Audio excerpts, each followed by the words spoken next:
Az imént kiabáltak a tópartról, hogy ott egy hal, fogtak egy halat, de Palotai János nem a horgászverseny szervezője. A mai napon nem horgászverseny szervezek, ez tény, hanem egy túrát szervezünk itt Kozármislenyben. Milyen túrát? Tortúrát? Hát lehet, hogy valakinek tortúra lesz, aki eltéved, de reméljük, hogy ilyenre nem kerül sor. Egy 2,5 kilométeres, 4 állomásos, ügyességi, tesztes, élővilágot ismerő és egyéb kérdéseknek megfelelő játék lesz.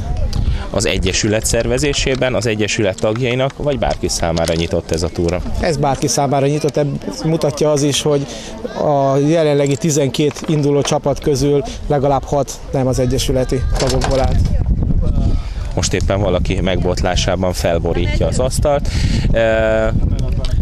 Beszéljünk egy kicsit, hogy mit kell tudni a túrázóknak azon kívül, hogy merre kell menni. A túrázóknak az első állomáson egy Kozármislenyi tesztet kell kitölteni, ez a városról szóló kérdésekből áll.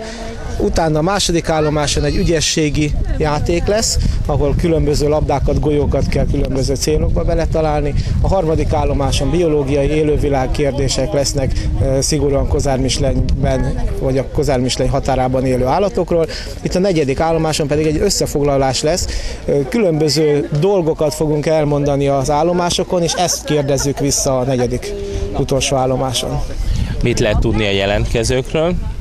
Jelentkezők nagyon vegyesen vannak, kisgyerekek, családok, felnőttek, szóval úgy, ahogy mi szeretjük, több generáció együtt.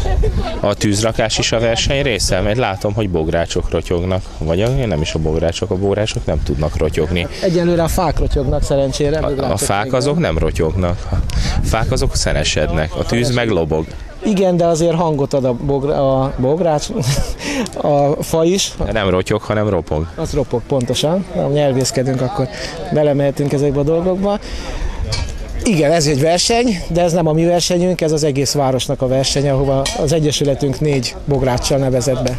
Azt a mindenit, hogy ezek szerint nagy az Egyesület? Hát az Egyesület elég nagy.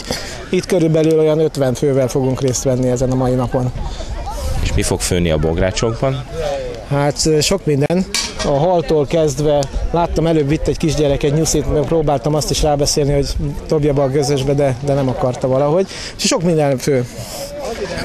Nem tudom, mert nem én csinálom, tehát most nem ezzel foglalkoztam. Tehát mindenki saját maga eldöntötte, hogy mit szeretne. De nem fog csodálkozni, hogy nyúl kerül az asztalodra?